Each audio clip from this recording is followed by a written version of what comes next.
More than that.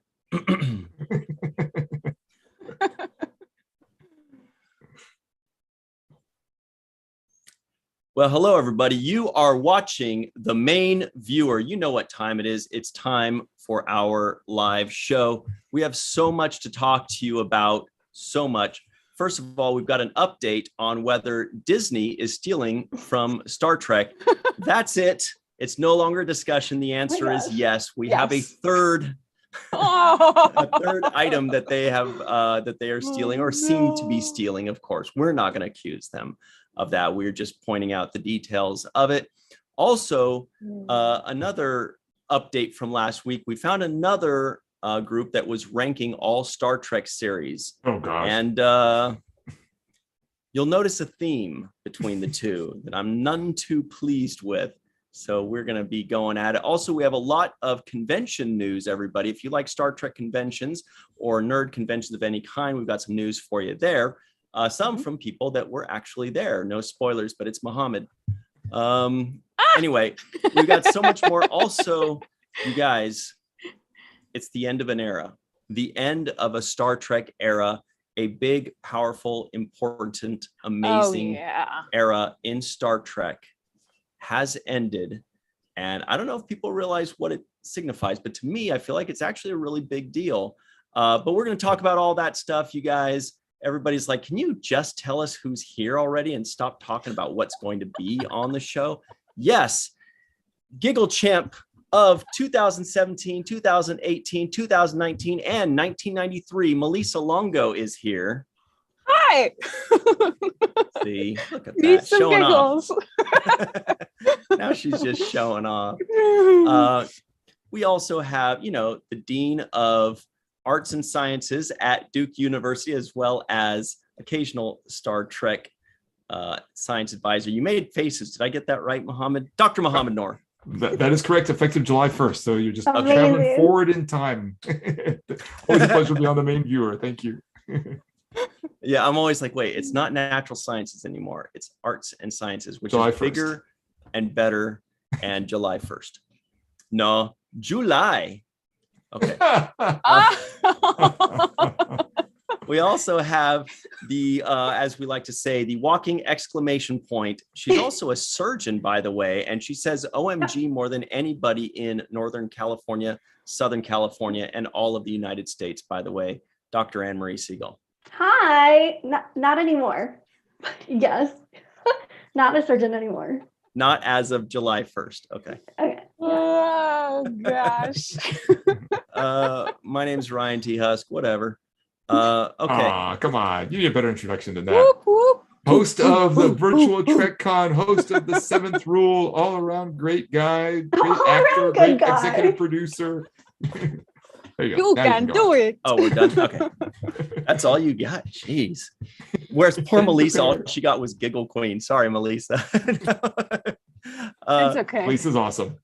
Yeah, she's also a very integral member of the Seventh Rule and obviously virtual TrekCon, occasional guest on Falling Towers. Watch the first podcast as well as the Enterprise podcast, the NX 7062 podcast, I think it is. Who's in the live chat?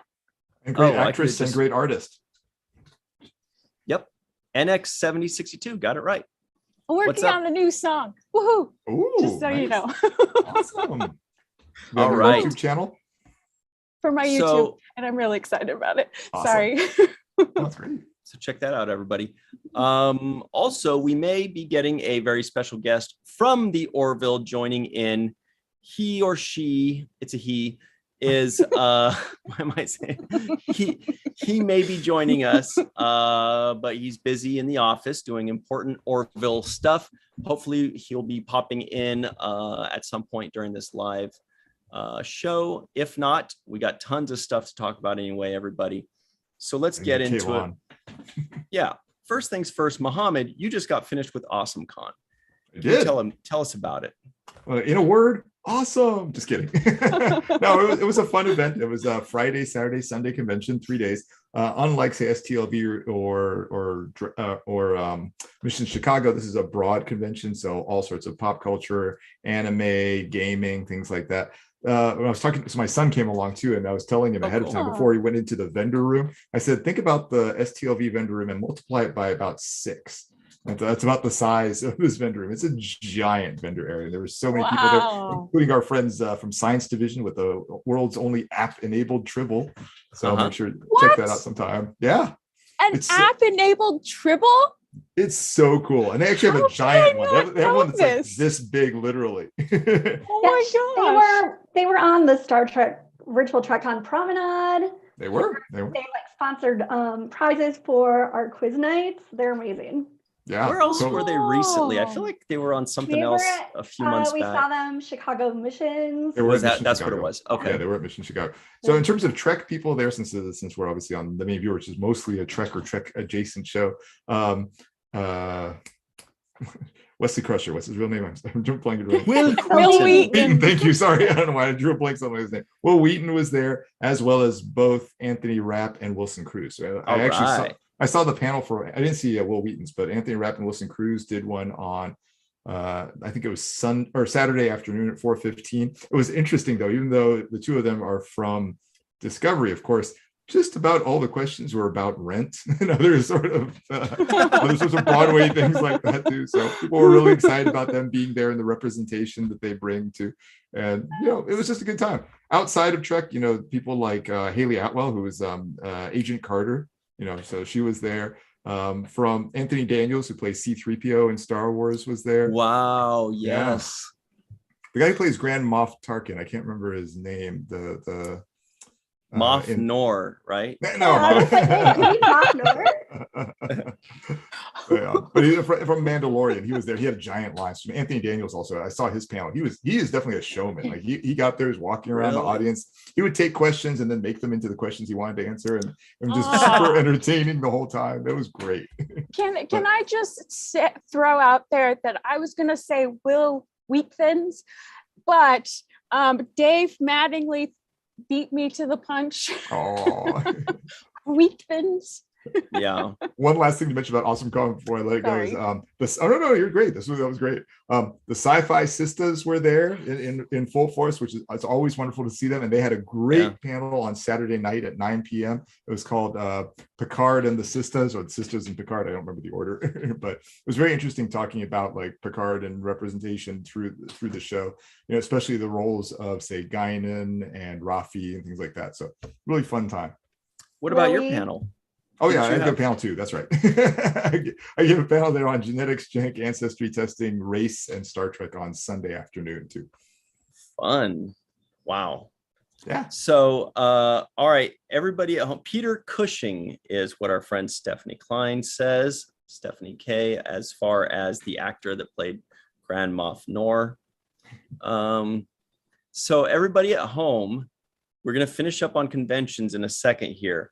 But what do you want to talk about next? Okay, this is where it gets pretty crazy. Okay, do you want to talk about Disney and Star Trek? Oh, with Disney, that's one. One is Disney and Star Trek.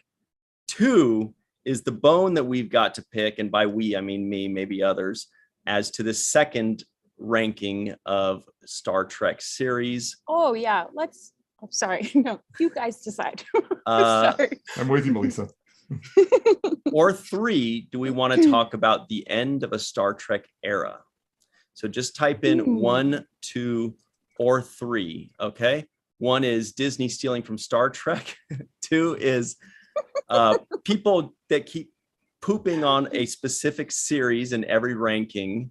That's 2. And number 3 is the end of an era. So let us know real quick. And while you're letting us know about that, we're going to finish talking about conventions, which is last week's news. Destination Star Trek in London has been canceled. And that's kind of sad. I've never been there, but I know a lot of people that love going every year. And it's just kind of a bummer to know that the Destination Star Trek in London is gone. Do any of you guys know why that happened? Well, they have the Germany one a month later, and I imagine that since a lot of the actors are working again, it is hard for them to like fly back to North America and then fly there a month later. And obviously, like holding something in London is super expensive. Mhm. So what the press release said is that they just want one really great one that they can focus on. So they went with the German one the month later. And then FedCon happened this week. And then also a lot of the actors are going to be at the London, is it called like TV and Film Con, Mohammed? I remember I saw the post. Yeah, It's like something like that. Yeah, it's London's version of Comic-Con. So essentially. I mean that happens kind of this summer also. So I think they just felt like it's hard to get actors coming back and forth and be able to afford it. Oh wait, Giancarlo Esposito, Mohammed. Yes, that dude so actually I is said my the wrong favorite. name. He is my favorite actor. If you've seen him in Breaking Bad, he is the most interesting actor I've ever seen. There's a scene where he's sitting in his chicken place and he's reading the newspaper, and he's done so much great work as an actor in that series that you can literally just watch him reading a newspaper and it's gripping. You're just my like heart races. And all he's doing is just sitting there going like this, but we're just like, he's yeah. Oh my God. unreal. And one of these talks about- Better Call Sauls for like half an hour, you're just watching him like walk around, and the whole time my heart was gonna like beat out of my chest. I said the wrong name. I said Grand Moff Tarkin. He played Moff Gideon. I apologize. I got Right Moffs in the mixed new up. like Mandalorian or whatever it was. Yeah, from or Mandalorian. Boba Fett. Which one was it? Mandalorian, I think. Or maybe I feel both, like too scared to even go get his autograph. Talk about an actor who always has subtext going on, always, every second. Yes, he is so interesting to watch. So interesting to watch, His even when lines- he's not saying anything, like not saying a word. Brilliant. His lines Love for that guy. autographs were like gigantic. So not surprisingly, well deserved. Yeah. Wow. Yeah, I love that dude. Okay, anyway, sorry. So we were talking about Destination Star Trek Mhm. Yeah. in London. Melissa, you've been, right? That was the How was it? That was the convention that Aaron saved Sirach's life. Right. But it was in Birmingham that year. And it was amazing. It was great. And it was like being in a I don't know. It was really big. But Mohammed, have you ever been? I'm not. I would love to. Not yet.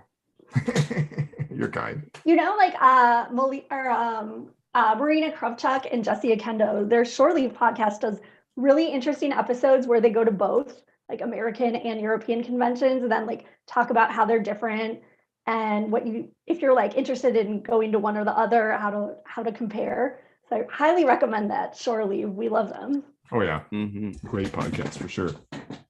Okay, so I don't know much about Destination Star Trek. I was hoping you guys might. Melissa seems to think that it was pretty great, and everybody else seems to have really liked it, especially the people in the UK, right? yeah, no, it was great. It was where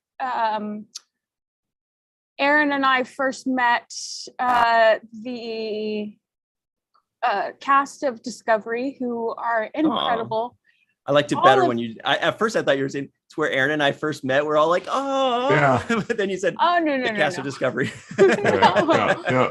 The cast of Discovery, and he and Kenneth Mitchell hit it off right away. They were Mm. like buddies from the get-go, and rightfully so, because Kenneth is an amazing soul too. Yeah. So and Mary Chieffo is wonderful, and all of them are wonderful people. So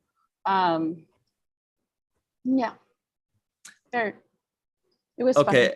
everybody at home, let us know, have you been to Destination Star Trek? And if so, how much did you love it? And hopefully it'll be back next year. I'd love to go someday. I hope fun. it's something that happens again.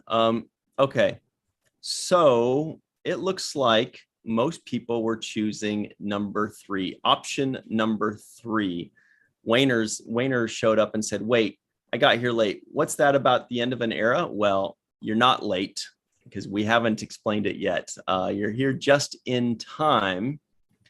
Okay, so the end of an era is you may have heard the news. This was a couple days ago from our friends over at trekmovie.com.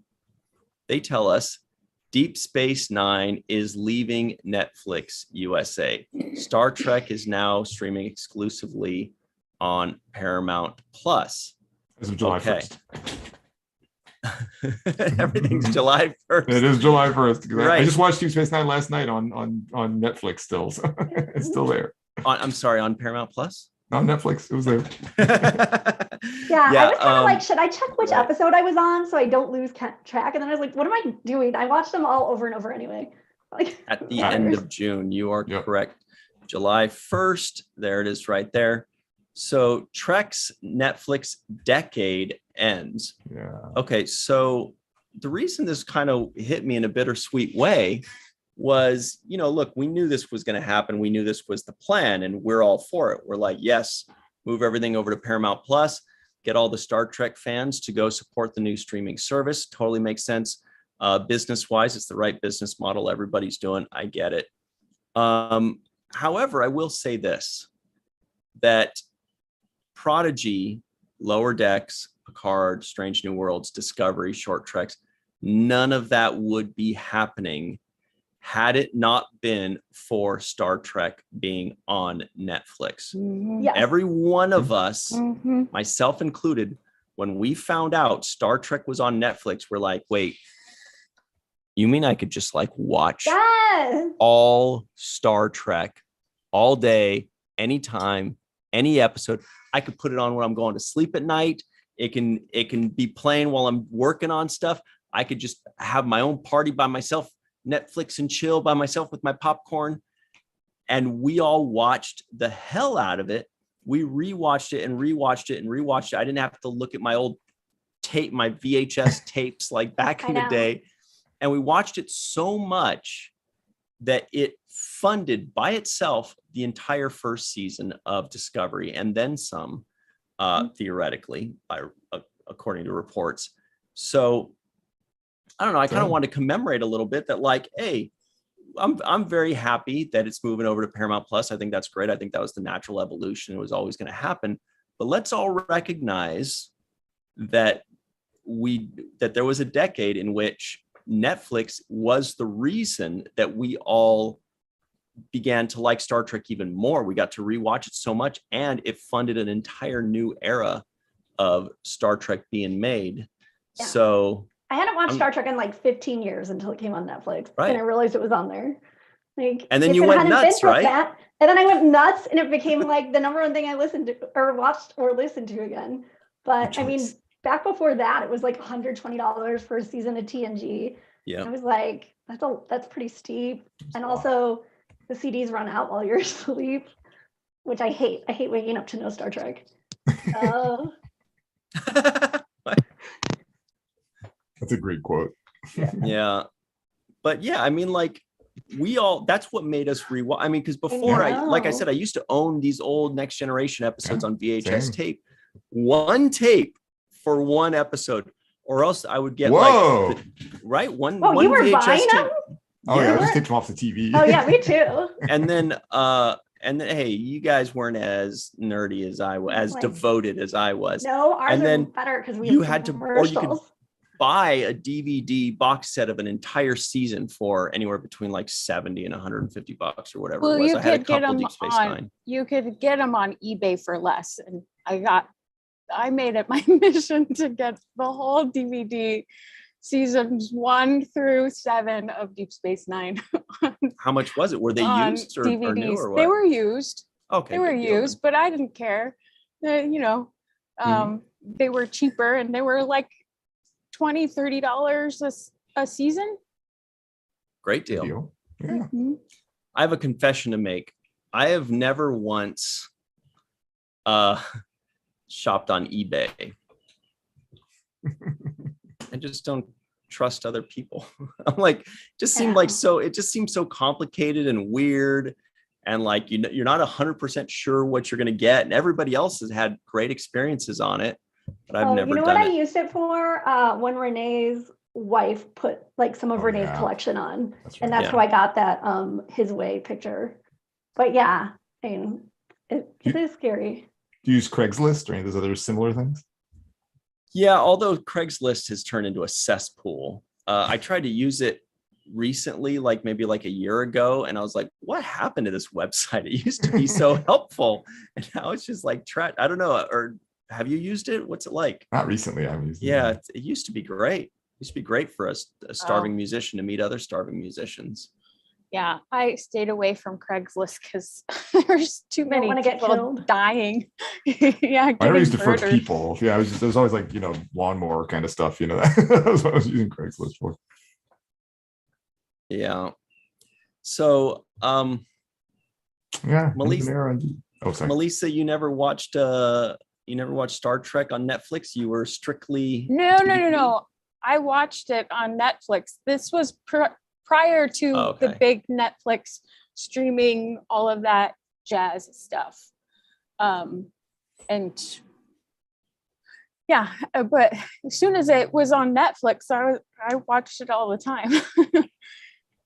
Wasn't that just the best when you had that realization of like, wait, for a few dollars a month, it was amazing. So, the first thing I did was watch Deep Space Nine again. I was like, gotta watch the hell out of Deep Space Nine. I think I skipped the first like 2 seasons or 3 seasons and started right at the Way of the Warrior, because that's when it really kind of picked up in my childlike mind. But now that watching it on Seventh Rule, I was like, no.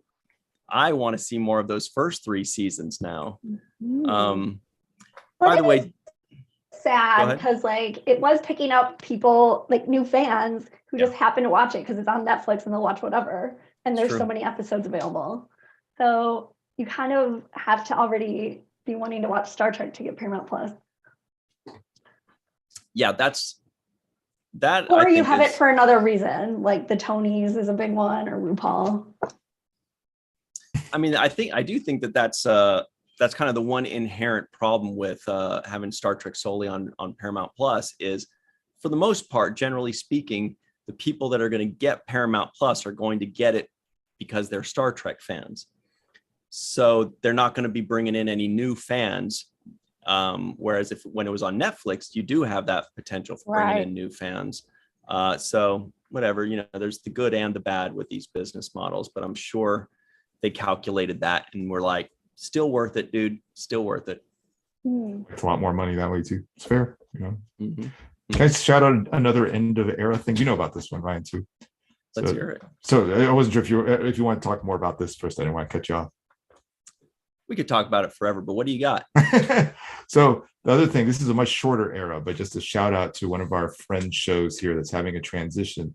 Many of you follow the daily Star Trek news. Oh yeah. Yeah, and a host, Allison Pitt, has stepped down officially now. She's no longer going to be hosting that show anymore. We'll still have the emails will still be coming out. I think they may still be having a show, but the transition just happened not this past Sunday, but the previous Sunday was her last show hosting. And then last Sunday they had a Zoom call showing just all of the staff and introducing T. Rick Jones, who'll be taking over as the lead for Daily Star Trek News from now on. So, but big thanks to her, because it's been a wonderful, very well sourced, very well presented news show. It used to be daily on podcast, and then it moved to weekly, but still has the daily email. People still encourage you to sign up and get the news in your inbox every morning. It's very nice and always very well sourced. So shout out to her, and best wishes to her going forward. That's true. Anne-Marie, was it you that messaged me? Somebody messaged me or posted that, like, when it was live last week. Oh yeah, me and Muhammad told me, and then we both probably messaged. Yeah, I think we both messaged you. It was Muhammad. Yeah, I think. And so of course I wanted to ask Muhammad, be like, what does this mean? What? And I was like, wait, why don't I just put it on and watch it? Yeah, I was like, it's happening right now. I don't know. Yeah. Right. That was you. Yeah. And so I watched it, and everybody was saying thank you and saying what a great thing she had done in the past, Allison. So we'll definitely miss Allison very much. She's done a great job. We've had her on this show once before, which was amazing. Hopefully that means she'll have more time to come join us sometime. Definitely. And she's been on virtual TrekCon and Women at Warp. She's the best. David Gregory says, yes, we'll miss Allison. but the show will be in great hands. She worked so hard. She's still going to have a hand in it, right? She's still going to be part of the show. Unclear. I'm not sure if she's gonna. Yeah, I don't really know, but I mean, she's still on Twitter, and hopefully she'll be at conventions. She's super fun. Yeah, she has kids, so sometimes she can't make it to conventions, but hopefully sometimes. Okay. Let's see. Yeah. Scott Jensen's showing up, our buddy Goldu Scott, who, by the way, has been remastering everything like a madman. That's how cool people say madman. He's a madman. And we've got the entire first season of The Seventh Rule that's up, as well as the season 1 review, and we'll be moving into season 2, and we're just going to keep knocking those out. So great job there, Scott. Today, he said that the statistic we had for just today's downloads put us in the top 4% of audio podcasts. So that was pretty nice. Wow. Amazing. Make sure to 5-star review it on iTunes.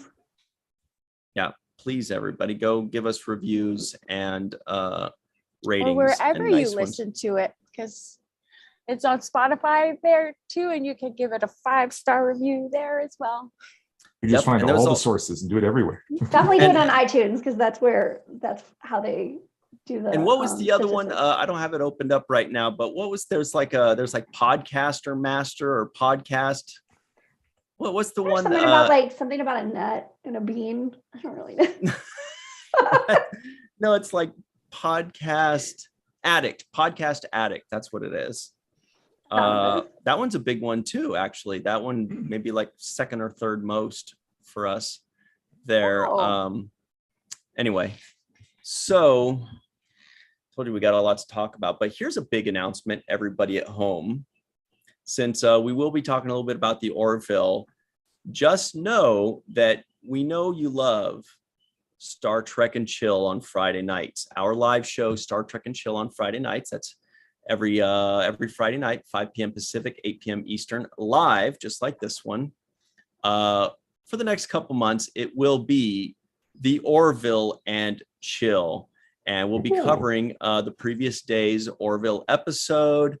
We'll have some fun guests to talk about. It'll be kind of like, think of, say, like a Seventh Rule or a review show, but it'll be live, and it'll be the day after. It'll be Friday night. We'll also talk about Star Trek and all the news after that, whatever, because I don't know if we can talk about I don't know if we can talk about the Orville for an hour and a half. Maybe we can, but we'll also have Star Trek and Chill. But for the next couple months, it will be the Orville and Chill. Everybody's going to love it, except for people that don't.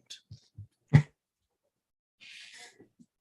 thought you were going to say something, Anne-Marie. You look like we just have a lot to discuss. I was looking at your background, and I remembered how they changed Isaac's look, and it is so amusing to me because it does look like he's been working out. He's a robot. I love this show. What is up? Did we ever find out what the situation was with Orville's refit or with Isaac's refit? I think there's no explanation. Okay. Looks better though. Or maybe it's like, when the Tin Man goes to Oz in The Wizard of Oz and he's like getting buffed up and stuff. Maybe they have a beauty salon for a Kalon. Well, they did go to Hulu, so maybe that was the beauty salon. The New Horizon. Yeah. Glenn Iverson says, and I'm going to regret this immediately, Andville, Buttville, and Orville. They'll get you pretty far. Oh, I actually really like that. JR Poole says Top Bill, Orville, and Chill. Nice. So everybody check that out. But let's ask this question to everybody in the live chat, because this is a sci-fi show, but it's pretty Star Trek centric. The main viewer, we talk a lot about Star Trek, but we also cover the Orville and other sci-fi stuff. There's some Babylon 5 stuff to talk about, but we might save that for Friday. Question for everybody in the live chat is, how much do you love the Orville? Are you a big Orville fan? Are you casual? Do you watch this show just strictly for Star Trek news or all sci-fi news? Just let us know in the live chat. That would be interesting to know, because obviously there's a ton of crossover between Star Trek fans and Orville fans. What Dr. did I Anne-Marie miss, says, Mohammed? Orville, 10 out of 10. Oh yeah, and then also For All Mankind starts on Friday, which Oh. is Ronald D. Moore's show. That's Wow, going to be very season nice. 3. It's going to be such a crazy few weeks. Okay. I can't even wait. Anne-Marie, best Ronald D. Moore show. Ooh. For All Mankind, Deep Space Nine, or Battlestar Galactica, Or Outlander. or I Outlander. know. Outlander's pretty good. Obviously Deep Space Nine, but For All Mankind's amazing. That second. For All Mankind is very much a like, in my headcanon, it's a prequel to Enterprise. It's really good. Okay. Melissa, what do you think? It seems like you've seen them all. No, I haven't. I don't have Apple stuff, so I don't have Apple Plus, so I can't watch For All Mankind, or whatever, Apple TV, whatever it is, unless they send me screeners because it's nominated for awards. But Deep Space Nine definitely is number one for me. And then I have to say that Battlestar and Outlander are tied because they're both really great shows. They're both excellent shows for different reasons. They're totally different styles and very good writing, though. Hang on, everybody. Ring the alarm. Ring the alarm. Phil M. Thank you. Phil M says, "Hi, Ryan and team. I just 5-starred the 7th rule." Yay! Thank you, Phil M. Well deserved. You are the hero of the day. Woohoo! And now Muhammad will sing "Hero" by Mariah Carey. No, I'm just kidding. No, I I'm not. thought you were gonna- have Oh you my seen God. Outlander and For All Mankind, Muhammad? Well, I did For All Mankind with you for Watch the First. That's true. So, yeah, we asked you this. Wait, did you recently watch the again. rest of season 1? I watched No, as she much said as I no. could get free on my iPad. Yeah, So is that right? yeah. I'm I was restarting my like, well, subscription Thursday because I think it's $4.99. That way, it's ready for Friday. Gotcha. No, I very much enjoyed it. And I have to say I'm tempted to buy it just for that show. But yeah, given the question there, that's a tough one. I would say Battlestar Galactica, except, and this is what makes it not be Battlestar Galactica, makes it be Deep Space Nine. The whole Baltar 6 sex dream thing. Like, oh, really? Those got so old. They got so old. Okay, now I need to watch Battlestar Galactica. Wait, say that one more time. We lost you for a now I second need to there. watch Battlestar Galactica. It's really good. It's very good. Except that one aspect. Oh my God. Gaius Baltar is actually Picard's dad. Let's just go ahead. That's canon. But yeah, no, it was really a really good show. And I mean, to me, it's amazingly good. It was really, and so I good. immediately liked somebody that I have a feeling Melissa didn't like. I was just about to say it, but I was like, I bet Melissa can be like, I hated him. Colonel Ty. Like right away, I love that crotchety old jerk. And he was such a complex character. And I loved his wife and Kate Vernon. all of the beauty that she saw in him makes me like him more. But I saw him as a broken man and he played it well. Who are your favorite characters? Starbuck. Yeah. Starbuck was my favorite character. But I also liked all of the Cylons. They were Cylons, right? Yeah, that's right. Am I saying that right? Yeah, right. Okay. Yeah, Posters. no. I liked all of the actors who played Cylons and but I would have to say Starbuck was my favorite character. Wow, Eve England's cat, huh? That's cool. I was just like, Yeah. I love that cat. Maybe the cat's named after the old Starbuck from the Dirk Benedict one. From wow, yeah. Maybe. And Maybe. the Nah Visitor had That's right. an episode in it Yeah. too, and Very she did a moving. fantastic job. Fantastic. That is true. I love the president. About that. I thought she was epically good. Oh, she was amazing. Mary McDonald. I think. Yes. Oh my God. Like just amazing.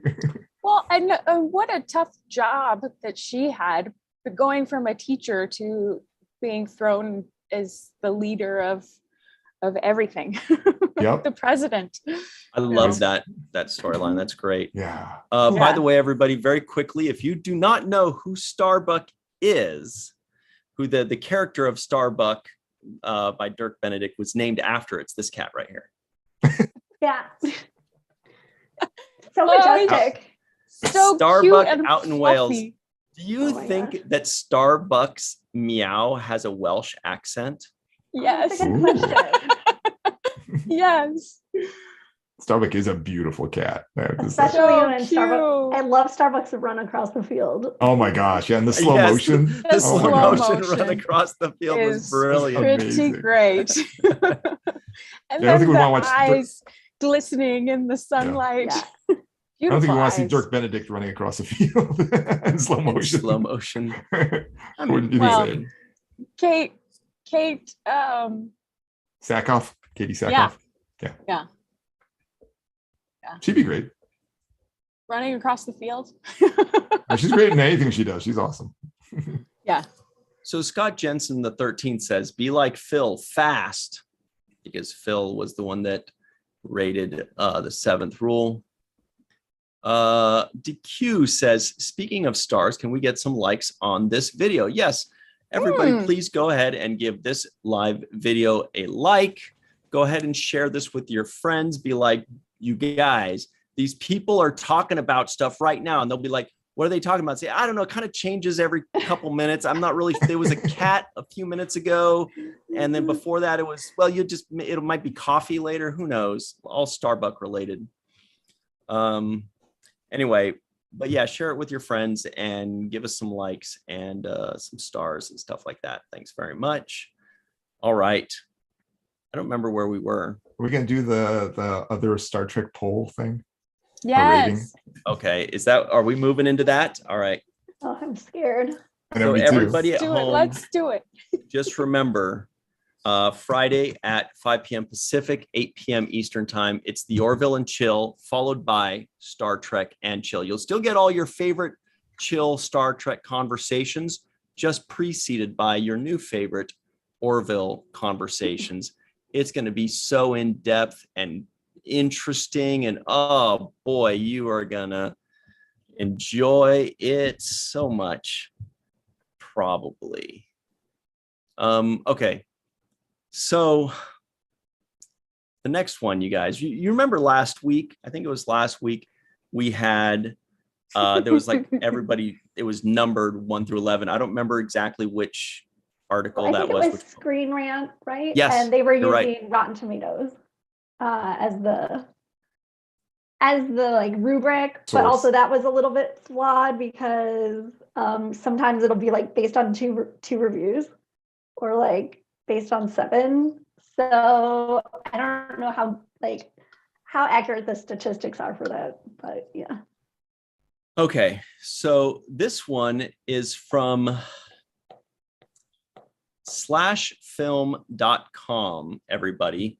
And the article is titled, Every Star Trek Series Ranked from Worst to Best. And by the way, everybody, I'm scared. by the way, everybody, we know that it's not every Star Trek series because they don't include short treks. So let's just get that out of the way. But before we move on into any of that, everybody at home, we've got a very special guest joining us right now. So we will let him or her in, even though we already said it was a him. We'll let him in right now. We'll talk more about the Orville in just a second as he makes his way in. Hi. Oh my goodness. It is Tom Costantino. How are you, Tom? I'm sorry to just magically appear in the middle of whatever you're doing. Not at all. You are busy on set. I want to introduce you very quickly to Dr. Mohammed Noor here. Hello, nice to meet you. We also have Melissa, who's also the science consultant for Star Trek. Oh, yeah. Wonderful. Oh, yes, that's why I recognize name. You've definitely Fantastic. seen his name popping up for sure. Yeah, yes, exactly. I thought Melissa Longo is also here. yes, Hi. hi. How's it going? It's going well. Like, And I believe you also all know. my internet friends all in with pictures now. Yeah. Sorry, I And was like, did I also, totally bring Dr. down your Anne-Marie Siegel conversation? is here. No, we love it. Thank you so much for joining us. Oh yeah, no. I Such a just hope treat. you weren't like doing something serious, and then like I just popped in and just killed everything. We've like, never that. once done anything serious. We were just going to go into an article that ranked the all 11 Star Trek series from worst to first, and we were going to destroy it. Or at least I was, and they were probably going to destroy me for my opinion. But we're not going to talk about that right now. So it's very not serious. It's so funny as a fan, I can't do that anymore because then someone's going to think like I'm sort of piling on because I'm like Star Trek adjacent now. It's like, yep. Oh, but yeah, I have my own opinions as a fan. So everybody and at home. also, this is Ryan T. Husk, and he's the admin for the biggest Facebook Orville fan group there is. So we're That's major true. fans. Yeah, no, I know, but I know all of you. I appreciate it. Oh, that's great. So everybody at home, Tom here is an editor and co-producer on the Orville. Everybody's seen the first episode of New Horizons, and so far everybody is going freaking bananas. Actually, bananas is a great way to describe it for the Orville, right? That works. You should say bananas. That's actually fair. That is fair. Tom, are you currently working on you're not working on season 4, you're finishing up the end of season 3? We're finishing up the end of season 3. Season 4 is TBD for a lot of reasons. You know, there's obviously a TED series in between that Seth is doing, but the desire and the, you know, I think if the numbers are really good and, you know, a lot of things can be worked out, there will be more Orville. So, and it seems promising so far. That'd be awesome. We want Moreville. That's not like a political answer. I'm being honest. So, you know, we'll see. But we still got to get through season 3 first. So. That laugh made it sound like you're a little nervous. There's a lot going on. I just literally came out of a VFX review that I don't run. I just, as editing, I sort of help monitor and help the VFX team out. I'm not like, that's their party. I'm just part of it. Are you allowed to say how many episodes are in season 3? 10. But they're all, the shortest one is 61 minutes and the longest one is 86. Wow. Yeah, I can't wait. Wow. Oh. So shorter than the long Stranger Things one, so you're good. Yeah. I know. I just saw that. I was like, oh, good. I know we're part of a trend, but we're no 2.5 hour finale. How cognizant are you of just how much people are clamoring for this first series and the first episodes so far? Do you have enough free time to kind of look around and see how much people are freaking out and loving it? I have nosed around. I mean, you know, we used to do it in season 2 because it used to air on Fox, and it was the beauty of like scrolling Twitter live. Plus, also script, you know, post to screen. We were super burning it hard, so like we were still working, you know, in the office, and we would like all scroll Twitter together. This is a little more decentralized now, but no, I mean, obviously through purpose and by accident, I'm obviously out there more than probably some people. So I haven't read every single thing, but you know, I think it's overwhelmingly positive. I mean, you know, I read, there's some people who've had some thoughtful critiques and things I knew we would get dinged on, which I'm happy to name here. I knew there was someone who would say something about Isaac, you know, about the storyline coming later, but that was something we realized we needed to address in season 2 and it was already shot. You know, the lack of comedy in the first one, I knew people would be worried, but you know, it's coming. And yeah, and also that's a big internal discussion about the ships blowing up, the drones blowing up in the dockyard. You know, some of us lost some arguments. So it is what it is. Yeah. Well, we were actually talking about when you mentioned Isaac, I was like, oh yeah, we were just talking about that, but we were actually talking about the personal Isaac refit. Yes. Oh yeah. He looks different, So hot. but the details, I wasn't going to say hot, but yeah, I guess hot, kind of like he definitely looks sharper, sleeker, more android-ish. You know, his legs, especially in the legs, they had like there was more armor and more metallic rather than something that looked more like a space suit. Do you know the reasoning behind that, or was it just because people said, hey, let's just make everything look a little bit better for season 3? I think, and everything else kind of has an inner universe. We sort of cheated by doing the retrofit of the Orville, but obviously we knew that Isaac. It's just good old fashioned TV. We had an opportunity to upgrade. Yeah. You know, kind of like you know, did they really completely strip down the Enterprise really that far to turn it into the movie Enterprise? I mean, it's a little old school in the thinking, and it's fine to get dinged for it, but it was like we just knew we would take it on the chin. And I know Seth and the team always wanted to, you know, the Kalon obviously became a really big part of things, and the suit, you know, the old suits just never were what we wanted them to be. So we just sort of, you know, we had Myri, our new costume designer. She's amazing, and so we just, well, I didn't do a thing, but they went for it. I just marveled at it. So and so a couple of comfort things for Mark too. Mark Jackson. Oh, really? He had some input. Well, I just to help. I mean, more input. Just, you know, the suit can be a long, you know, it's a long time in the suit, so some of the parts were a little more comfortable to be in. And my son and I watched it together, and he commented actually the way his neck is kind of pointed forward. He's like, that's got to be really uncomfortable the way he has to walk with that, like, kind of pointing forward for so long. It's well, he's really, you know, he's really good at, like, the suit is just an extension of the actor. You know, when you see him out of costume, he's Isaac, but that's all Mark. I mean, the costume does some of the work, but Mark does the rest of the work. So thanks for noticing that. Yeah. So awesome. We're actually starting like Orville viewing parties in New York. Shout out to Proudly Go on Saturdays at this really iconic gay bar, Barracuda, in Chelsea. And wait, you're doing it at Barracuda? Seriously? Yeah, every Saturday. You know him from New York, right? Yeah. You do know him from New York? I think so. I think I heard you say it on another. Everything. Well, I've listened to your interviews on other shows, but oh, I'm so sorry. Yeah. But our drag queens actually have Kelly Grayson uniforms, like en route, so they can do musical. Oh my God, you got to send numbers as Kelly. Yeah, I'm really excited.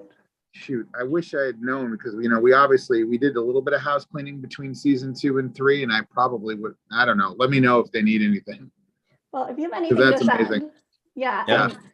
Right now we're doing Orville plus Strange New Worlds, but then once Strange New Worlds is over, it's all Orville every Saturday. Anne-Marie, can you tell everybody what To Proudly Go is for anybody that doesn't know? It's a 501c3 nonprofit that's aimed at a safe space for the LGBTQI plus community, and works with not science, science fiction, and just a safe space of fun. And right now we're raising money for Chase Masterson's Pop Culture Hero Coalition for anti-bullying curriculum in schools. That's amazing. Well, hit me up offline about it more. Maybe there's something we can help with. Oh, awesome. I'll send you the flyers and stuff. Yeah. Yeah, I definitely cannot wait for the drag Orville numbers. Big fan. Oh my God. Yes, please. I want to see the drag Isaac, man. Oh my gosh. No, Fortis. So when is the first one? Seriously, so we already did the first one like last Saturday for episode 1. Do you have video? So right now we're just showing the episode until they get costumes to do the musical numbers. Okay. Right now they're just doing Star Trek musical numbers until the costumes come in. It's fine. I guess they were back ordered. Oh yeah. I wish apparently everybody's buying Orville costumes. No, I wish it. That's great. Well, I mean, you know, it's good that you're doing Strange New Worlds too. That's got to be a lot of fun. Yeah, but everyone's a major Orville fan too. Yeah. So. Yeah. We had an Orville viewing party for this first episode in LA here, not in New York as well, but in LA, and we're just nice. Melissa was there with us, and it was just so cool. It's so great to see the characters that you almost kind of forget how much you love them. Yes. and then you know you love them. You're like, oh yeah, this is my favorite. I love this person. But then when you see them back on the screen, you're like, ah. I love these people. They're so great. The actors are incredible. Every Amazing. character is likable, and we knew what to expect. We knew the quality was going to be mind-blowing, but still, God, especially on a big screen all be my TV, therapist? it was mind-blowing. Seriously? Well, you know that we have a soft spot for Dr. Finn too, since Zaraz Lawson is a virtual TrekCon team member and also co-hosts the Seventh Rule with you guys. Yeah. We love to introduce new people too, like with this new Charlie character. It's like, oh, here's another character with an interesting sort of backstory laid out as well too. So very well done. Oh, thank you. And she'll settle in too, because I know that was another thing. People worried that it was going to be the Charlie show, and it's not. She did. We just needed to introduce her. It's an introduction. Yeah. It's the downs. It's the upside. Well, first of all, we don't want to like put everything out at once, because then it's just over. Yeah. And then that's not how we did it. But also, it is the downside, because you don't like, certain people got screeners of a couple of episodes, so they got to see the balance. So I think it informed their decision making more about where it's going. I mean, there's going to be much more. I mean, it won't be. You're never going to get, what about salads jokes. But we stopped doing that 3 episodes in, right? But no, but there'll be humor and lightness, and there's going to be jokes. There's going to be stuff. I can't tell you, but there's going to be stuff. I'd like more Rudolph the Red-Nosed Reindeer references. I got my nephew. I got my nephew a Rudolph because of that. So oh my God! Well, I gave away the Rudolph. I saw. I think yeah. I think Katie won one of those. Meteorologist Katie won one of those like giveaways. Oh yes, she did. Props. She did actually. She's gonna be on our Orville and Chill show on Friday. Oh, she's the best. Yeah, I try. She's actually on our team. Yeah, she can't make it because she's in she's doing a game show today. Actually, right now. Oh wow! Yeah. I would have loved to meet her in some digital form too. Well, if you ever want to come back any Friday when we're just Orville and chilling. Yeah. Absolutely. I mean, here I'll show you, because you guys are here. So some, like I said, we did some house cleaning, but a couple I'm borrowing, and a couple that I just like we needed to make some room a little bit. So this is cool production sign too, by the way. I know. I was looking at that. You saw that. Yeah. Where's Crafty? Whoa. Hang on, I'm gonna spotlight this. Wow. Scary. That's pretty cool. This is a stunt one though. This is not I have the non-stunt ones, but this one's actually made of plastic, so it's very light. Whoa. Make it a little too light. Yeah. One of our pulsers. Cool. Wow. Gorgeous. Nice. So yeah, and then here I'll just hang on one sec. I want to give one of these away, because we're I don't know how many. We're not going to need 12 anymore. Well, at least for now. We could always fabricate one, but I want to give one of these away. I just don't know how to do it with the shipping. Now I know. Now I'm glad Kiki's not here. She'd win again with her luck. I know. 58 now. Wow. Oh man. For anyone, the rest will go back in storage. But for those who sort of bored us throwing these onto a shuttle. Oh my gosh. So they're made of like I don't know, like resin or something. So amazing. Wow. You can run around with them. But anyway, I thought you. Tom, you're so so good to the fan community. Yeah. This is amazing that you like give stuff away to people. It's nearly unprecedented how much you're what the hell are we embracing the community. What are we supposed to do? I mean, like, what are we without a fan base? Seriously. Exactly. So, and I'm just a dude who happened to get lucky and get this job. So I sort of feel like I owe it back. Well, the community is lucky to have you in the job. Yeah. Very much. Yeah.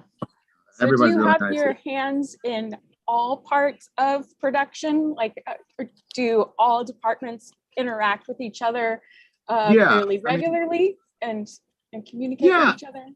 Yeah, we're all pretty big communicators. I mean, I kind of grew into my role, but like VFX and post and editorial are all very much. And unfortunately, you can't really make props without VFX being involved in a show like this. And they're the biggest department. They're I wouldn't even say arguably.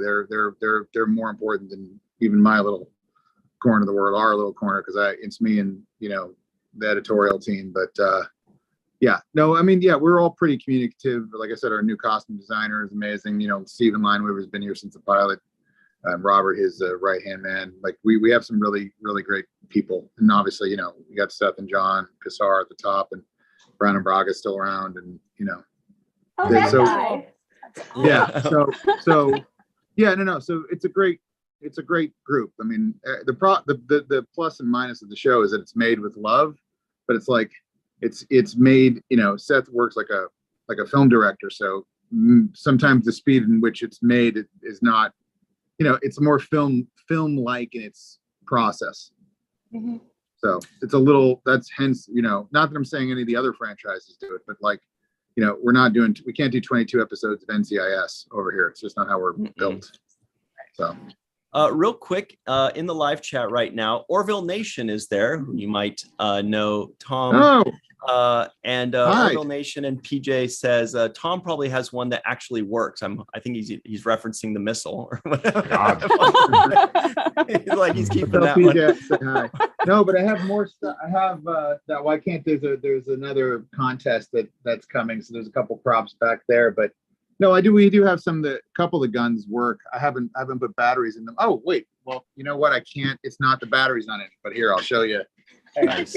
This will go back in storage, but this is ripping out the cool. What's her name? Turco. Ensign, ripping out Ensign the Turco, manifold. Oh my So, gosh. Remember the laser when the drones Oh my were? gosh. Yeah. This actually lights up, but the battery's messed up now. Okay, I can't even imagine what it's like to have you and Doug Drexler working on the same Oh, I show. know. Oh my gosh. All the toys. Oh my gosh. It's amazing.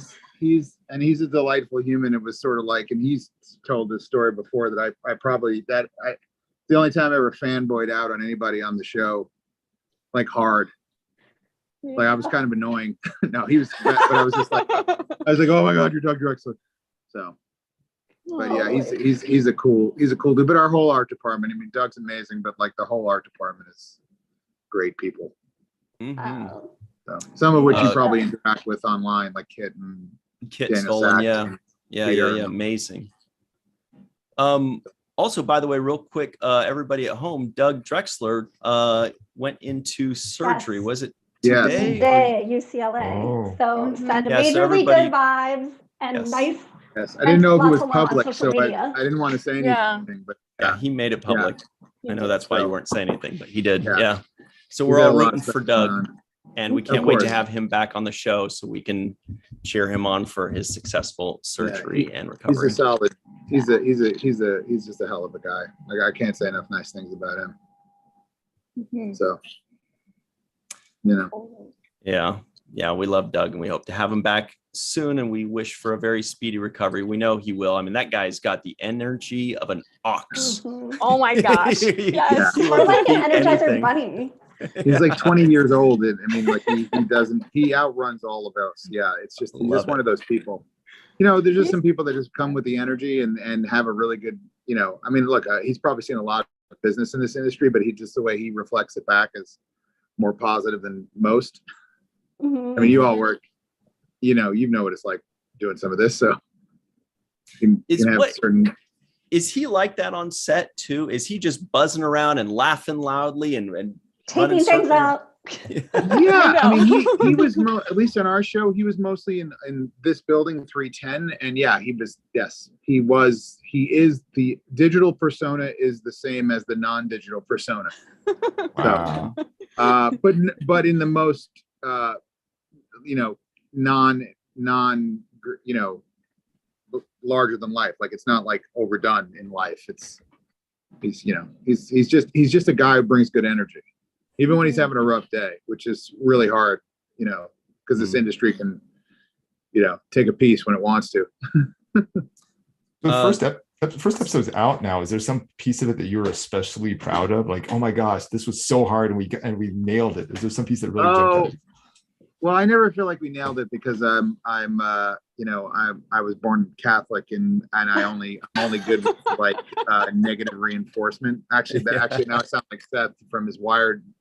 I think he said that, not his Wired interview or something. I think he said something, he only deals with negative criticism, but like being from the East Coast, that's kind of what happens. So no, I don't. I mean, I think the episode just came out, the opening battle sequence, some of the stuff where I got to was great. editing stuff. I mean, Yes.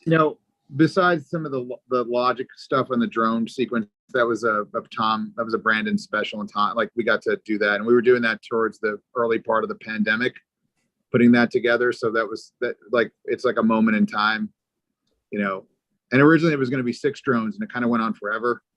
So we actually cut it down to 4, not even really to save money, although, it did help, but it was more to just because money, we just said, that's not the main goal, but it just tightened the sequence. So that we worked on that for a while. So there's a lot of all of us in that, some of those shots and how it was laid out. I had a prediction for that one that didn't pan out. I thought what was going to happen was that Charlie would have sabotaged Gordon's ship to make it look like it was something that Isaac had done. Ooh, that was what I was guessing. Good. Like, I bet this is going to be what happened. And nope, that wasn't it at all. No, it's just an introduction to a little flying friend that may or may not have some purpose down the road.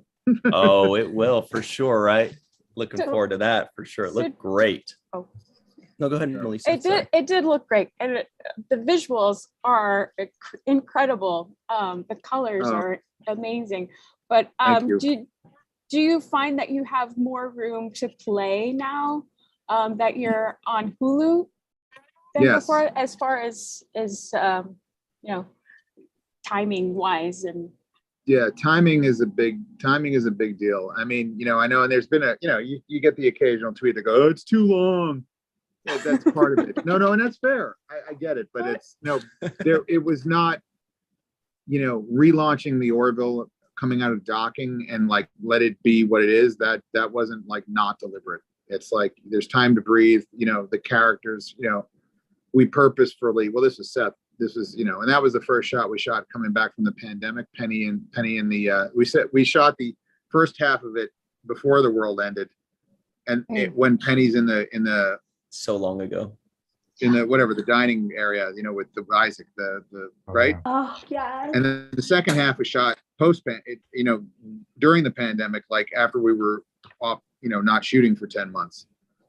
So that's like I think it was like literally one of the first shots we did, but like letting it linger for 1 minute and 42 seconds and just you can't do that on network.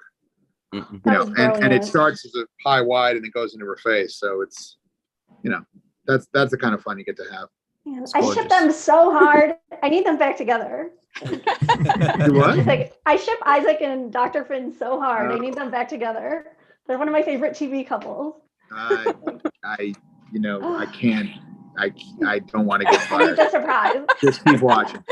Is there anything that was hard to coordinate with? It's not the end of anybody's arc. Let me put it this way: there's about 680 more minutes of television to watch. They're my favorite. Will they? Won't they? Yeah, no, look they're how my favorite. happy Anne Marie is now. She's like, "Oh my god!" He didn't say no. Well, I'll tell you. First of all, they're great people, Mark and Penny. Second of all, because I've been here since the pilot. My favorite episodes that happen to be there. Like, I cut a happy refrain. Yes. Oh. And that's I'm attached to a happy refrain. I did Into the Fold with Frakes. I think they were both. Frakes did both. No, maybe Frakes did. I forget if he did 205. No, I think that was Seth. But those episodes, like, have a special place in my heart. So that story, those two. Oh, my favorite. Tom, sorry, Mohammed. I know we probably just have a few more minutes before you gotta run. And I'm babbling on. Just shut me up. It's really a real quick question, because you mentioned Mr. Frakes, who we know and love. He's known as Two Takes Frakes when he directs Star Trek. Do you know if that's still his directing style on the Orville, or does he give you guys 3 takes? That is so not fair. I can't believe someone finally asked me this question publicly. No, he's a good director, and he's efficient, which means he's a good director. But no, it's not like 2 and done. It's not freaking Clint Eastwood. Excuse my language. Did I curse? I just cursed. Sorry. It's not. No. No. I mean, like, it's funny that it's ha ha ha. Yeah. No, he's a good director, and when he needs to get more, he gets more. When he doesn't, he keeps it limited. But he's not going to waste. He knows what he wants. He was, he's been an actor a long time, a director a long time. He's not going to waste. He's going to do it right. So, but are there a couple things with 2 takes? Sure. But there's some with 6 and 10. At least I remember. 19. Just No. I mean, well, there's a few. I've been on the show a long time. There's some things with multiple takes. So everybody at home, you heard it here first. Not only is Jonathan Frakes the most beloved director in Star Trek, he also seems to be pretty well loved in the Orville. By the way that Tom was like, you guys better watch your mouth around Frakes, man. And I will say, I lied about Doug. The other person I fanboyed out on was Frakes. And then I stopped and became a fully grown adult. This is not public, so nothing wrong with fanboy. Yeah. And you were saying, Mohammed? Sorry. I was just gonna ask if there was anything that was hard to coordinate, given that huge gap in between. Like, oh man, Seth now has more gray in his hair. We have to like dye it or something like that because there's years in between. Yeah, no, the biggest trick is, and I'm sure it's gonna happen, but somewhere, we were cross-boarding, so about halfway through the season, suddenly everyone's going to look like they were on vacation for a really long time. Well, especially the kids, like the way that Jake Sisko became older really suddenly when he went through a big growth spurt. Yes. Like, I'm sure that'll happen soon for those. Well, everyone all wears the pandemic on their face to some degree. For better or worse. Yeah. No, good-looking crew. I'm not. They're totally a good-looking bunch, but the world ended in between shooting half and the other half. Or shooting 45% and the other 55% to be exact. So, wow. I don't think it's going to bring down the storytelling. It's just someone may go, hey.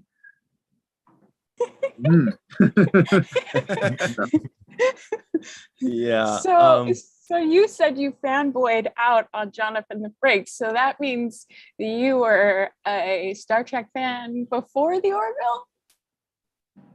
Yeah, like a prerequisite, that's right? What I'm saying is like I can't talk about. No, that's what I mean. It's like I would love to get in on the rating the 11, but I guarantee if I say something and it's taken the wrong way, everyone's going to think like I'm piling on Star Trek. But like not being able to be a full fan of Star Trek because I'm like I said, I'm like entertainment adjacent is like it's like if you work for the NFL and then suddenly you don't like football anymore. It's like you can't you're like it's like. Yeah, no. I was a huge star. I started Star Wars, Star Trek. Used to watch with I won't age myself, but get the Domino's pizza and watch it on Pix for us New Yorkers, Channel 11. Pix 11. When I was 5, 6, 7 years old. Yeah, no, of course. Nice. How the hell? I mean, that's how I have a shorthand too. So.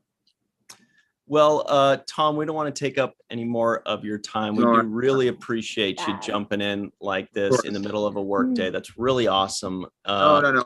I hope I didn't. I hope I didn't like totally bring down your whole thing. Seriously. Oh my God. You did the opposite. You brought it up. You just made Anne-Marie's day too, by the way. Yeah.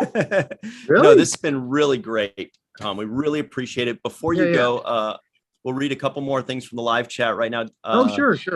Maria says, thank you, Tom, for sharing all the behind the scenes pictures. Maria? Maria. So like Kelly Maria, or that's that Maria, right? It's got to be that Maria. Maria with T and Telly. Yes. Yeah. Wow, good knowledge. Sorry, Maria. Yes. Good knowledge. Orville Nation says you're an example to other franchises on dealing with fans, Tom. Tell them thank you. They got the check. So did we, Orville Nation. Thank you. Chasen says, has anyone asked Clint Eastwood to direct an episode? I think that's a joke. I don't think he means that seriously. I don't think he would, as much as I like Clint Eastwood's movies, I don't think our progressive values and his values may mesh. Although I do, I can watch In the Line of Fire 100 times. So. Or Any Which Way But Loose. That was a big one for me. Yeah, that's good. Kid. Yeah, no, I know. It's no, I don't know. I mean, sure. I mean, there's other people. If John and Seth end up splitting up duties again, there's some people I would love to have. Mm-hmm. And Rose Kirby says, from a fan in the UK, she's up. It's like 2 a.m. for her. She says, wow. From a fan in the UK, thanks, Tom. May Borello says, wow, so much fun. Thanks, Tom, and all of you awesome people. Phil M says, cool. He keeps it simple. For me. Dave Mattingly says, "Hey Tom, if you don't need Gordon's leg, I'm sure I could find it a happy home." I actually don't That was know. one of the best gags of all. No one knows where the hell that leg is. I think somebody took it. Oh Isaac. my gosh. I'm Yeah. just obsessed with that gif of Isaac's face with Mr. Potato Head. It's the best Yeah, Oh my thing. gosh. Some of the, I honestly, great. what happens sometimes with the one-offs is that people end up taking that stuff, or it's really easy to make, you remake it, like to get technical, like those Isaac's pieces would have adhesives on them, so you can't really use them again. Mhm. It's like really the hero props, as we call them, that we keep around. And Galinda says, "We appreciate you, Tom. Thank you." Pat B says, "Thanks, Tom," and so on and so on. JR Poole says, "Followed on Twitter." So Best Twitter follow. yeah, really cool. Tom, we appreciate you for everything that you do for the Orville community and always tweeting and retweeting and keeping us in the know. And we also really appreciate Back you at joining you in all. our fun. I really appreciate you all. Like I said, I know you all from the socials, and I can't thank you enough for supporting my boring endeavors. Not boring at all. They're We not appreciate boring. it. No. Keep giving me Isaac reaction not shots, boring. and I'm there every week. Like, Nah, Yes. don't worry, there'll be a few.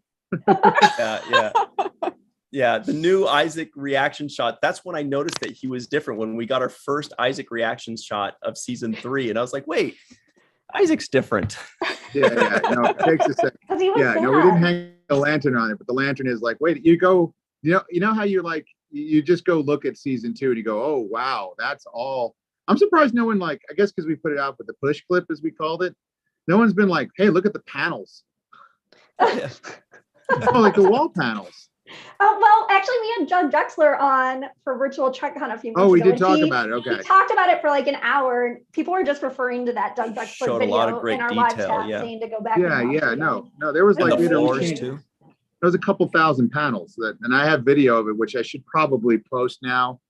Or I did post it. I did a video a long time ago where it was like the intro where Gordon's, he's getting the tape measure done, right? That we did that like 1,000 years ago, but there's all that B-roll in there. And now I feel like I should go back and like put photos in and go like, that's this. And that's this thing we didn't really show That'd be you. That's it. amazing. As stupid as it Love it sounds. all. Not stupid. No. Do B-roll it. is Alright. fun. I'm taking up too Anyway. much of your time. That was great. Not at all. We really appreciate this, Tom. And Yeah. not to give you more chores, but yeah, if you do that thing you just said, we'll totally check that out. That sounds All right. awesome. Fair enough. I will find a way to do it. I am actually now wrapped up somehow. We weren't going to do next ons, and then now we are because people want them. So I am Oh, doing cool. that. Really? So that's the little things, like the teaser for Wednesday night. Yeah. Nice. Yeah. Anyway, All right. So Well, everybody at Appreciate home, y'all. check out the Orville. It drops at 9 p.m. Pacific time on Wednesdays, midnight on Thursdays, Correct. unless something changes. well, again, it could. Yeah. No, anyway, thank you all. I'll let you back to your actual fun. Nice to meet. Thank This you. was Nice great. meeting Thank you. you. Yes, Yeah. thank Thank you. you, to Tom. meet We you. hope to see you soon. Have a great day. We'll talk soon. Bye. Bye-bye. Thanks. All right. That was Awesome. great. Okay. That is I'm a man that hates fangirling. compliments. Totally. Every time we compliment him, he'd be like, no, we're like, yes. There's nothing boring about any of this. There's nothing No. Not at boring all. Everyone's like, about- bring him back. about your Totally. phasers and about your No. missiles. And And I'm a nerd about B-roll. Mhm. B-roll is fun. Mhm. Give us those details. yeah. Okay. So. We dare see this crazy ranking. Oh yeah. well, now that's- I'm even more like, is it Thursday yet? Is it Wednesday night at midnight yet? we should have included him, let was Tom wondering see the that. ranking, and we should have Yeah. showed him that. But he kept saying it a couple of times. He didn't want to sling yeah, any mud. because half the people he works with now Yeah. have worked on some of these shows. Exactly.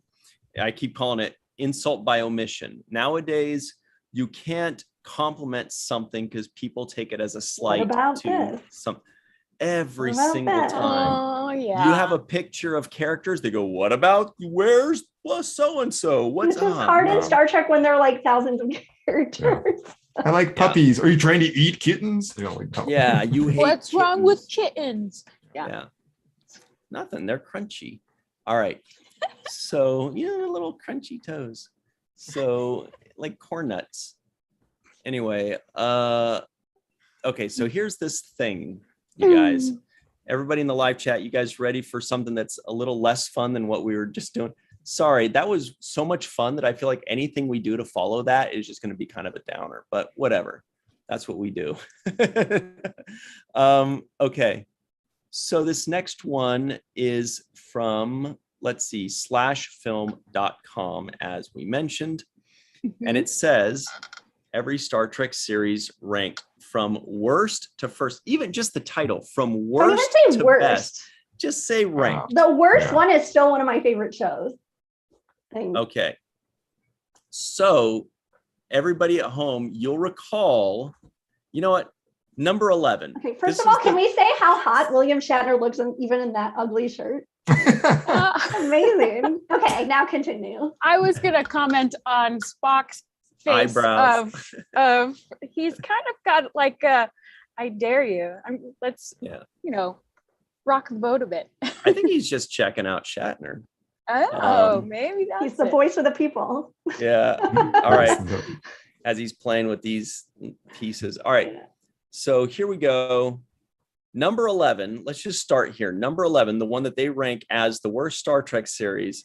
Yet again, Star Trek Enterprise. Hold on, though. Do they say what they're basing these ranks on, or is it just their own? Well, we'll have to see. But first of all, I just want to properly soak in the outrage, because people nowadays really love outrage. Oh, boy, we're so...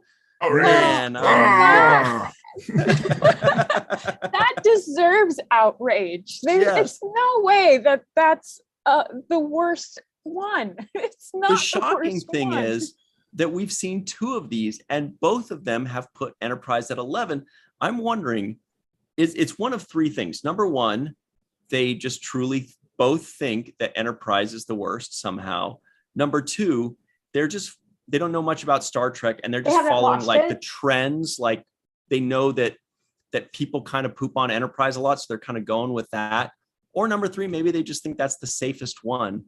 They're like, they feel like that's the one that will get the least amount of angry responses. If they're like, we'll just put Enterprise there.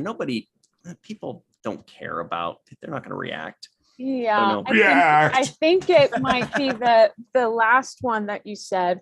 Or, the last one you said, because it's kind of the quote unquote easiest choice to put last, although it's wrong. Yeah. It's wrong. It's not even based on anything besides the person. Well, when something's subjective, there is no such thing as right or wrong. However, in this case, they're wrong. They're wrong. Yeah. J.R. Poole says, what the frack? Enterprise is good. Jesse Taggart says, I love Enterprise in my top 5 Trek series. Pat B. Hey, Pat Benatar, hit me with your best shot. Nice. Woo. Seriously, Enterprise, have they even watched? Nice. Orville Nation, all caps, WTF, Enterprise. We already did. That's a falling tower joke. Yep.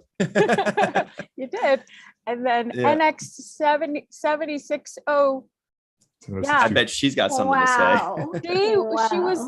She was on that review. Yeah. With you. Oh, I thought you were going to say that she's pissed about this. Yeah, because she would be pissed about that too. Yeah. Okay. So. Okay. Let's just go through the rest of this thing first, and then we can get back to the list at hand. Okay.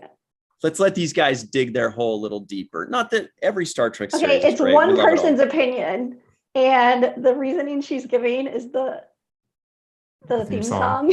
Oh my god! Margaret David. Oh, okay. Then this is null and void. If you're basing a show, and also the fact that it was canceled, which also is like, but you didn't watch the show.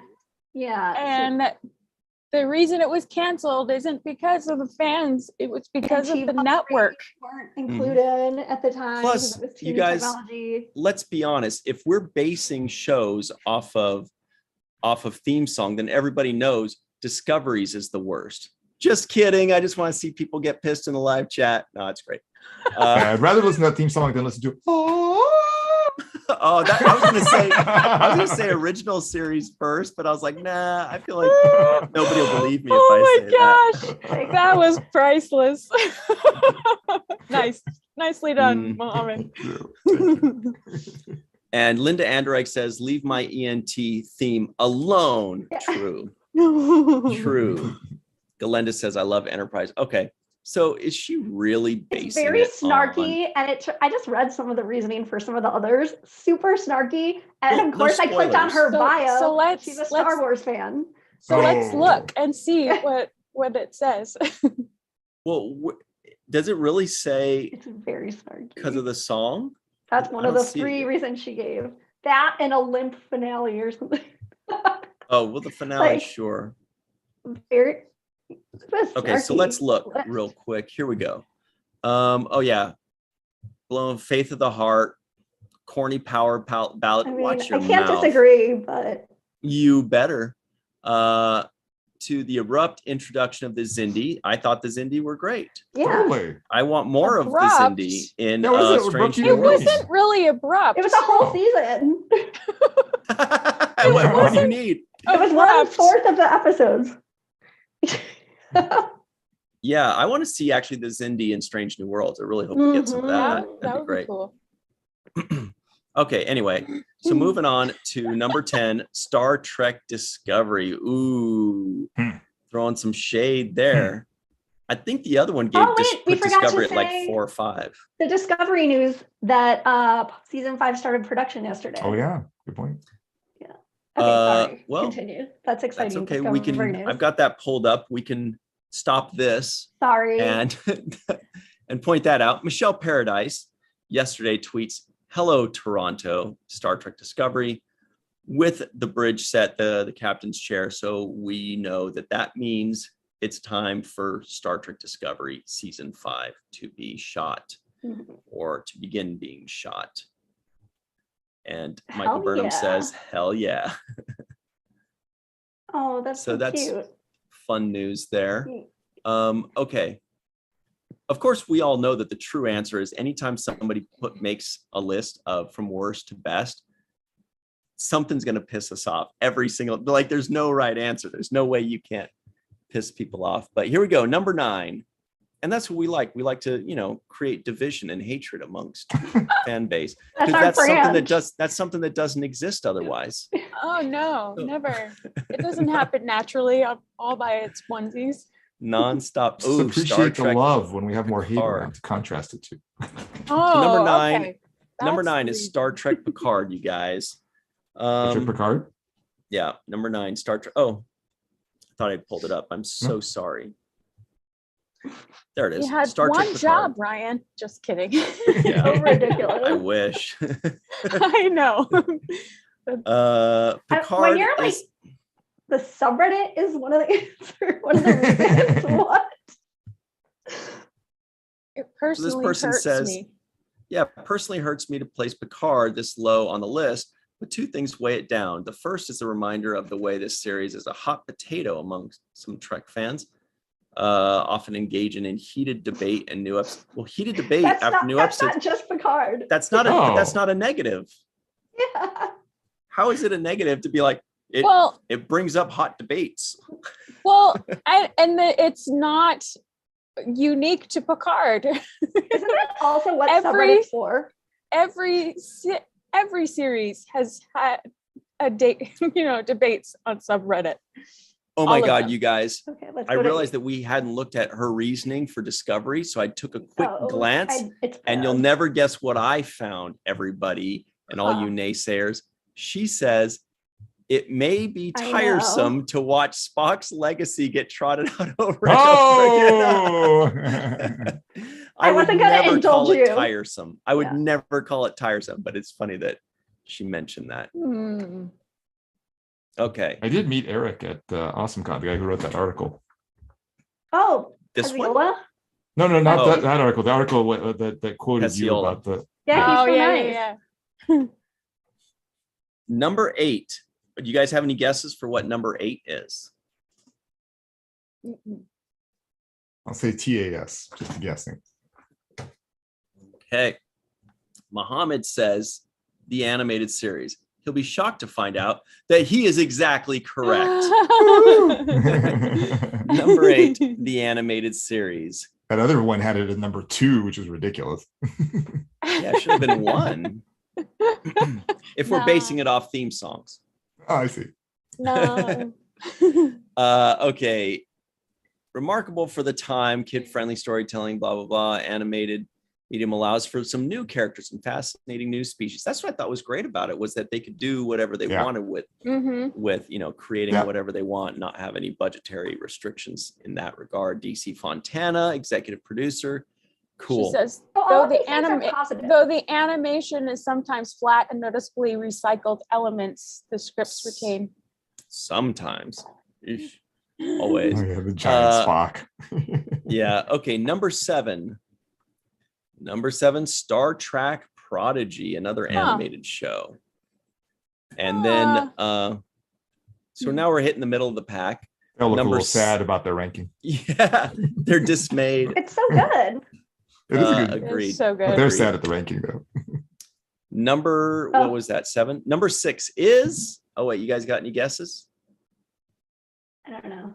Voyager. I don't know. Or maybe Lower Decks, given all the Lower animated Decks. ones. Oh, yeah, Yeah. that's a good question. That's Lower a good Decks. Either one. Or TO. Here we go. Lower Decks. Number 6 is, of course, Star Trek Lower Decks. Oh, And they are shocked by this. good. That's taking Mohammed. Good call, Mohammed. Yeah. Number Just 5. guessed. Oh, wait. Let me tell you guys what are in the final 5 right now. Because you may already know. So the final 5 are Next Generation, Original Series, Voyager, Strange New Worlds, and Deep Space Nine. It's hard to solid put Strange New Worlds above ones we have like 170. I know it's episodes crazy of. that people are putting Strange New Worlds so It's high so right now. good, but it is a hard But comparison to it's make. so young. It's so new. Here we go. Number 5 is, any guesses? I don't know. Maybe Voyager. I haven't agreed with her yet, so I'm gonna say Deep Space Nine because it's often the redheaded stepchild. Star Trek Deep Space Nine. Oh, good job, Melissa. Longo. Good job giving your opinion on what should be number 5. No, it shouldn't. Cisco's way mad higher. at you Yeah, there. he's pissed. Yeah, he should be pissed. He got And- robbed. Number 4 is, of course, Star Trek Voyager. They're a little bummed. They thought they were going to take it all the way. Number 3, it's getting close. Number 3 is, of course, Star Trek Strange New World. Oh my God, wait, you just have to read this quote. Deep Space Nine is a show that's aging better than that one Botox-loving relative you have to see every holiday. Oh my Ouch. gosh. Wow. It's true, though. It's Yeah, definitely that's true. true. Okay, Then number why 3 did is she Strange rate New it Worlds. so low? It's not high Yeah. enough. Number 2 is Star Trek, the original series. I knew that was TOS. coming. Yeah, same. And she had a tell in the beginning where she said, "I hate to put Picard down so low." So you knew she was a TNG fan from the Yeah. get-go. Maybe, but also It pains Yes. me. number 1, Star Trek, the Next Generation. It'll be interesting to see if Even- the same author does this again in like a year or two to see if she pulls up Picard, given all the TNG people are coming back for that 3rd season of Picard. Good point. Good point. That'd be fun to revisit that. But we demand that Enterprise not be number 11, or include Watch short treks Enterprise in these first all so the that way you can through. make short treks 12 or something, so that nobody's feelings get really as hurt because it was more like an extra thing, Is Enterprise isn't a bad show. It's not the worst. It's not the worst. But maybe they're just all great shows, and this one is Yeah. the 11th greatest. But that's not even true Picard shows are either. So good. You can put Anyway. in Galactica 1980, that miniseries. I think that'll always be number 12 to push everything else up. That show was terrible, by the way. It was terrible. All right. Well, it looks like we've done a lot of good here. Jim Westbrook says Armis. I don't know what they're talking about, but anytime someone says Armis, I get happy. Armis was one of the best characters ever, right? Denise Crosby doesn't appreciate because that. he killed Tasha Yar. He put her out of her misery. She didn't want to be on the show anymore. And he's like, I'll hook it up. Oh, I got your back, Tasha, as Picard calls her. Yes. Tarsha. Yeah. Now Love the she's call. Tarsha. Tarsha, very Oh. good. Love the callback to Armis in Lower Decks too. That was hilarious. Mhm. When they're crank Oh calling god, him. that was so funny. All right, everybody. So we've got a lot more news to cover, but we'll have to cover it some other time. Okay, real quick, just the final thing. You know, Disney's copying, they took Star Trek Day and they called it Disney Plus Day. And then they took the idea, they said, here's a new animated show idea. A bunch of kids get a starship and fly around in it. And we'll call it Star Wars Progeny or whatever. But now this third one, here it comes. This is from Polygon.com. Disney has a new show.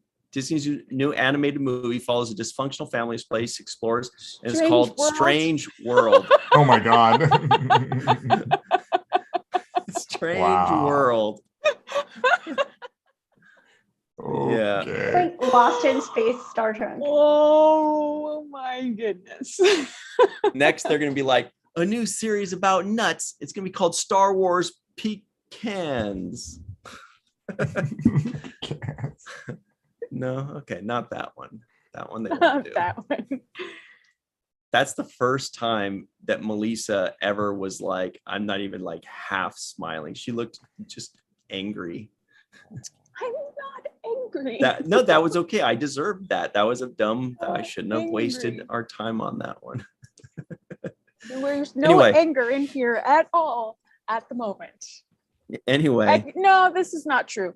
I'm angry at that list. Yeah, I'm with you. I'm with you. We'll go DeQ chase down that says, person. DeQ says Durf returns. That's what they That should was do. hilarious. They should have a character named Durf and another character named, whatever, Jankum Nog. Yeah. That was, This guy- yeah, Yeah, not be great. not cute. Anyway, that's about it, everybody. We got to rush out of here. So you know what time it is. It is time for, I almost got the wrong deck of cards. I almost pulled up just Ooh. regular Star Trek cards. Oh, Oh. the answer is number 5 Oh. of diamonds. Yeah. That looks fun. Jeu de cartes officiel. Star Trek. Ooh. Anyway, okay. It is time for the Star Black Trek Day Cardstead. trivia question of the day. Here it is. Question number 1 of 1. What was Majel Barrett's first role on Star Trek? Oh, really? Is it A, number 1, B, Loaxana Troy, C, Nurse Chapel, D, Mress or Mress or Mress? Wait, they didn't or- even put in the The computer. computer. Yeah, right. I know, that's what I thought they were going to do, but I like the Right. Mress. What they Yeah, used- that what is was- fun. How'd they What was pronounce the- it? Mress? It was Can't remember. Mress. Yeah, in the animated series, I don't remember Or was it Mress? I thought it was Mress. Yeah. RS, but I could be wrong.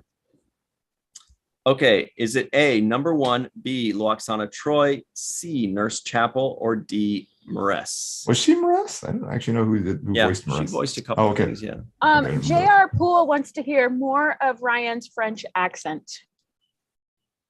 You know, here's the funny thing about a French accent. I'm fluent in French. I can speak French. My family's French, yet I can't really I've never really been able to do a great French accent, because when I do a French accent, I'm mostly just doing an impression of my mom. But in order to do an impression of my mom, I have to do like a high-pitched lady's voice. Kind of sounds like I'm clucking like a chicken, because that's kind of what she sounds like. Oh, she's not watching, and she's not. But she kind of sounds like.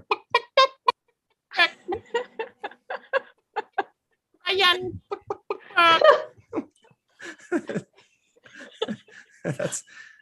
I was gonna make fun of my mom's accent when you said July, because I was gonna say that's the way my mom says it. July. Yeah. No, July. No, July. No. Okay. She's got a Spanish accent for everyone who doesn't know. This week, the seventh rule has just released yesterday. Our review of, what was it this Season time? 6. Man, oh man, you are right. Oh, it was amazing. Season 6 review special for Deep Space Nine. It was huge. Yeah. It was amazing. Very well done. And yeah. Oh, when Sirach got out his notes and he's like referencing them, it was like the best study group I've ever been at. Oh, I love that he keeps all of his notes written out. Yeah, it's so fun. I love it. Cute. And I love when he shares his doodles. Oh, it's like story time with Sirach. Mm-hmm. So story cute. time with Jake Sisko. Yeah. So everybody go check out that video. Go to the seventh rule on YouTube and go watch our season 6 review special. You're gonna love it, probably. Also on Wednesday at 6 p.m. Pacific, 9 p.m. Eastern, Falling Tower is premiering our review of Farscape. Finally, Farscape. Finally, we've been trying to do Farscape for the longest time, and finally we said, you know what? We got such a cool guest this week. Let's do a cool show. It's Dr. Mohammed Noor. Episode. So check that out. Just kidding. So that's Wednesday at 6 p.m. Pacific, 9 p.m. Eastern time. That's when it premieres. Go check that out. Watch the first podcast. Muhammad, myself, and Michael Kenyon Rosenberg review Farscape. And we loved it, right? It was just kidding. You're going to have to wait to find out if we loved it. No spoilers. Spoilers. Okay. And then on Thursday, and that's on the Falling Tower YouTube channel, by the way. Everybody just type in Falling Tower. You'll check it out. Thursday, 6 p.m. Pacific, 9 p.m. Eastern. Seventh Rule on the Seventh Rule YouTube channel will be dropping our review of Strange New Worlds episode 6 with a very special guest. But can you guess who it is? So excited. Rebecca Romaine. It's Bill Wolkoff, who is the writer of the 3rd episode as well as this 6th episode, and he's also the supervising producer for Strange New Worlds. He is joining us to review episode 6, so everybody check that out. It's going to be awesome. Bill is a huge Star Trek fan. He's a great guy. We're super lucky to have him. Check that out, 6 p.m. Pacific, 9 p.m. Eastern on Thursday night on the Seventh World Channel. Then Friday night, 5 p.m. Pacific, 8 p.m. Eastern, it's the inauguration of the Orville and Chill. We're going to be talking about the Orville. We're going to talk about the first couple episodes. It's going to be live. It's going to be fun, and y'all going to go nuts for it. Hopefully. Scott Jensen says Farscape is dope. I think that Remember, the question isn't about the series. The question is about the first. Just putting that out there. Oh, shoot. Oh, are you giving us hints? Oh, yeah, nope. it sounds Just reiterating that. Sounds like he is. Nope. All right. So lastly, on Sunday at 9 a.m. Pacific, 12 p.m. Eastern, on the Seventh Rule channel, we will be premiering our first segment of our review for Deep Space Nine, Season 7, Episode 1. That's it. We're going into Season 7. Melissa Longo will be there, of course. Hey, Melissa. I think I've met her. Yeah. She's awesome. So everybody check that out. That's it. We're moving into Season 7 and you're going to love it. So go crazy. But first, go check out the season 6 review. And I know there's a lot to remember. So write it down, memorize it, replay this video. You just spend like an hour memorizing it. No big deal. I think that's it, right, guys? We did it. Just need the answer for the Star Trek trivia question. It's a toughie. Oh, it's so hard. It is number 1. Number 1. Ooh, Engage, Mr. Number. love me, Joel. Everybody got that right. Everybody knew that very, very well. Nobody said anything other than number 1 or A. So that's it. Dr. Anna Marie Siegel, can you tell everybody where they can find you online should you choose to be found? On Twitter at AnnMarieSiegel1. What about on Instagram? Oh, I barely use it. Same.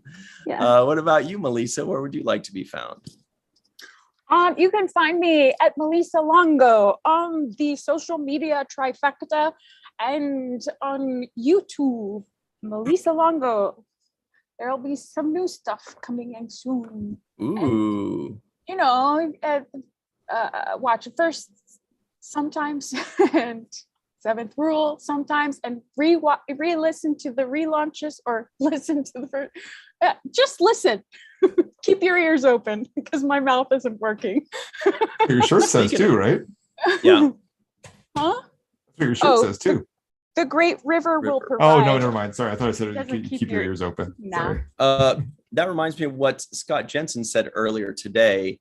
What Melissa was saying is, since we want on the 7th Rule, we want people to go onto Apple Podcasts and Podcast Addict and Spotify and all these things and rate and review and tell us how you feel, whatever. He says that we should start saying, keep your ears and mouth open because we want to hear from you. So keep your keyboards open or whatever. Yes. Yeah. Grand Moff Nor, where would you like to be found? Maybe on the main viewer. No, I'm just kidding. No, for me on socials, it's Mafnor, MAFN, like November OOR. That's on Facebook, Instagram, Twitter, or whatever.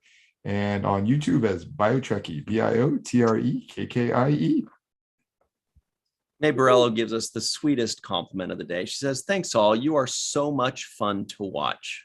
Thank you. Aww, thanks. She's like, "I keep you on mute." Oh, what? No. And yesterday was I just want to watch you guys. Oh, happy birthday, May. Yeah, happy Could have belated been birthday. called June, I guess, but Anyway, in June.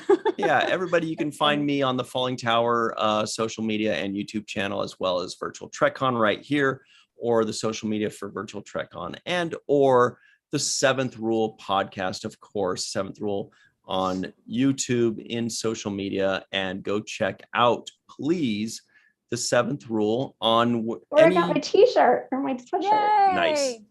Anywhere you find Awesome your shirt. podcasts, go find the 7th Rule, download, give us a rating, and we're going to start reading the reviews on our recordings. So if you say something funny, we might read it. If you say something nice, we definitely might read it. Anyway, so check that out. Go please do that. Make us more visible in the podcasting world by subscribing and rating and reviewing. And that's it, everybody. Thanks so much for joining us. Now, everybody at home, when you want to talk about the Orville and you want Tom Costantino to show you all kinds of cool stuff from the Orville, you know what to do. You put it on the main viewer.